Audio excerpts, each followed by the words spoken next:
डूब के नहीं मरता तू, जिन पे नमाज में दरूद पढ़ता है उनकी खता ढूंढ रहा है।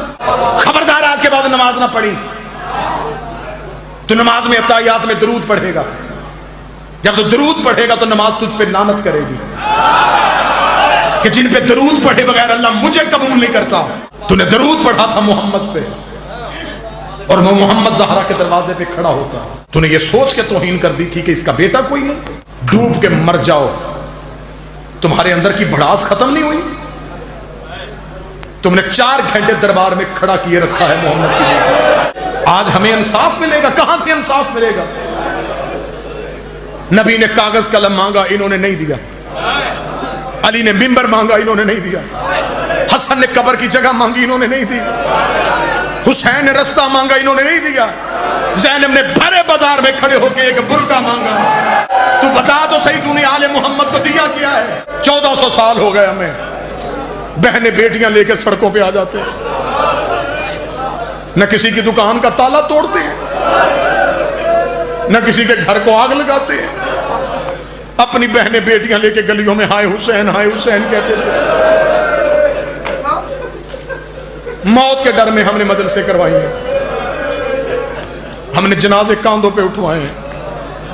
हया करो, हया करो। अब तो मोहम्मद की बेटी पे जुल्म छोड़ दो। कितना जुल्म किया तुमने मोहम्मद की बेटी पे। तुमने उसे बाबे के बाद रोने नहीं दिया, तुमने उसे दरबार से खाली भेजा, तुमने उसका दरवाजा जलाया। जिस दरख्त के नीचे बैठ के रोती थी तुमने वो दरख्त काटा, जिस छत के नीचे बैठ के रोती थी तुमने वो छत गिराई। इतना सताया है कि 60 दिन बाद बाबे की कब्र पे आके कही, बाबा अब मुझे मौत की इजाजत दे, बाबा अब मैं जिंदा नहीं रहना चाहती, बाबा तेरी बेटी रुल गई। 2014 मैंने बीबी का मुकदमा पढ़ के मैंने कैद काटी है। मैंने 6.5 माह सजाए मौत की कोठरी काटी है बीबी का मुकदमा पढ़ के। मैंने शहजादी से, ये मेरे लिए तमगे हैं, मेरे पास कब्र में अली को दिखाने के लिए और कुछ भी नहीं है, सिर्फ ये है कि या अली मैंने तेरे घर का पहरा दिया है, मैंने किसी कुत्ते को तेरे दरवाजे पे आके भौंकने नहीं दिया। मैं 2014 में जेल में था जब गोजरा शहर के एक ईसाई मियां बीवी दोनों को कत्ल के मुकदमा में जेल ट्रायल में सजाए मौत हुई। मैं मुलाकात के लिए डिप्टी सुप्रीडेंट के कमरे में बैठा था। जब उनको सजाए मौत के बाद अंदर छोड़ के आने लगे ना, तो जो ईसाई था उसके हाथों में हथकड़ियां थी, साथ साथ उसकी बीवी जा रही थी।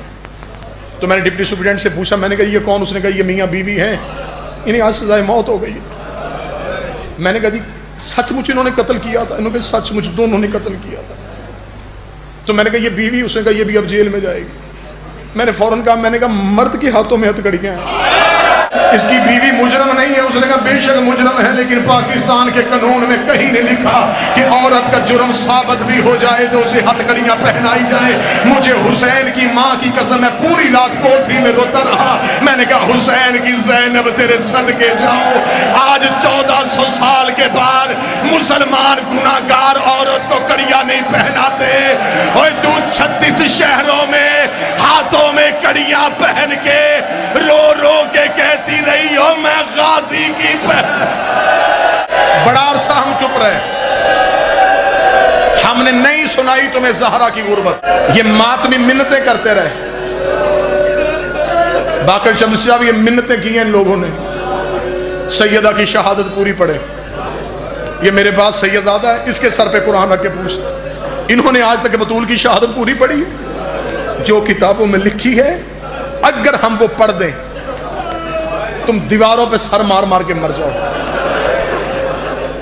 तुम घरों को वापस जाने के लिए गलियां भूल जाओ, तुम दोबारा मजलिसों में आने के लायक बचो ही ना। मैं मौला हुसैन की कसम खा रहा हूं, मुझे 13 ज़रबों की कसम, और शिया कौम मुझे ज़ैनब के बुरके की कसम, हम तुम्हारे डर से ज़हरा की गुर्बत नहीं पढ़ते और मेरी कौम के नौजवान मर जाएंगे। मैं गलत पढ़ूं मुझे बीबी माफ ना करे, زہرا دربار سے آئی ہے، زہرا کا چہرہ لہو سے بھرا ہوا تھا، رو رو کے کہتی رہی یا علی بے شک مجھے حق نہ دیتے۔ چہرہ زخمی کیا انہوں نے محمد کی بیٹی کو۔ آج ہم سے کہہ تو عزت کرو ان کی، گردن کاٹ میری، نہیں عزت کروں گا میں بطول کے قاتل کی۔ بھرے دربار میں مارا انہوں نے محمد کی بیٹی۔ تمہیں سیدہ کا بین آج تک سمجھ میں نہیں آیا؟ بابا اتنی مصیبتیں پڑی، دنوں پہ پڑتی کالی راتیں ہو جاتی، اس کا مطلب کوئی اتنے دکھ پڑے تھے جو محمد کی بیٹی کے سر کے بال سفید ہو گئے تھے، جو رسول کی بیٹی کی کمر جھک گئی تھی۔ بس ایک درد پڑھوں گا، شہادت پڑھ ہی نہیں سکتا، دربار پڑھوں میرا جگر پھٹ جائے، دروازہ پڑھوں تم مر جاؤ، کیسے علی کو لے کے باہر نکلے مر جاؤں۔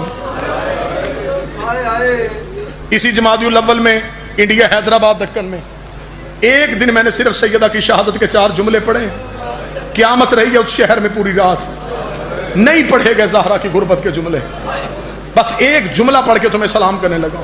ساری زندگی تمہیں ممبر سے ذاکرین علماء نے سنایا۔ آدھی رات کو علی نے بطول کا جنازہ اٹھایا، سنا ہے؟ نئی بات تو نہیں، سنا ہے؟ ہاں شریعت ہے، مستور کا جنازہ ہو، رسول کا حکم ہے مغرب کے قریب اٹھا لو، دن ڈھل جائے شام آ جائے عورت کا پردہ محفوظ رہے، شام کے وقت جنازہ اٹھا۔ آدھی رات کا حکم شریعت میں کہیں بھی نہیں ہے۔ اب مجھ سے سوال کر، تو جو بی بی کا نوکر ہے، تو ہمیں بتا کہ آدھی رات ہو کیوں گئی تھی؟ لیٹ جنازے کن کی ہوتے ہیں؟ جن کا کوئی آنا ہو۔ اس لیے دیر سے ہوتے ہیں نا جنازے، کہ جنازہ اس لیے دیر سے ہوا مہمان دور سے آ رہے ہیں۔ جب زہرا کے جنازے پہ جانا بھی کسی نے نہیں تھا، قبرستان بھی دور نہیں تھا، دروازہ کھولو تو وہ سامنے قبرستان تھا، پھر علی کو دیر کیوں ہوئی؟ آدھی رات علی کو ہوئی کیوں تھی؟ آقا دمشقی کہتے ہیں کہ مغربین کے بعد علی نے بیٹوں سے کہا ماں کا جنازہ اٹھاؤ، بیٹوں نے ماں کا جنازہ اٹھایا، دروازے پہ آ کے علی نے کہا جنازہ حجرے میں واپس لے جاؤ، جنازہ حجرے میں چلا گیا، بیٹے ماں کی جنازے پہ بیٹھے رہے، علی دروازے پہ بیٹھا رہا، تھوڑی دیر بعد علی اٹھ کے پھر آیا، علی نے کہا اٹھاؤ جنازہ، بیٹوں نے جنازہ اٹھایا، دروازے پہ آ کر علی نے دیکھا جنازہ واپس لے جاؤ، تیسری بار جنازہ اٹھا، علی نے کہا جنازہ واپس لے جاؤ، جب چوتھی بار جنازہ اٹھا حسن نے باپ کے قدموں پہ ہاتھ رکھے کہا بابا اگر دفنانا نہیں ہے پھر اٹھانے کا کیوں کہتا ہے؟ آواز آئی حسین کو ماں کے مصلے پہ چھوڑ گیا، زینب کو ماں کی میت پہ چھوڑ گیا، تو اکیلا میرے ساتھ آ، میں تجھے بتاؤں میں کتنا غریب ہو گیا ہوں۔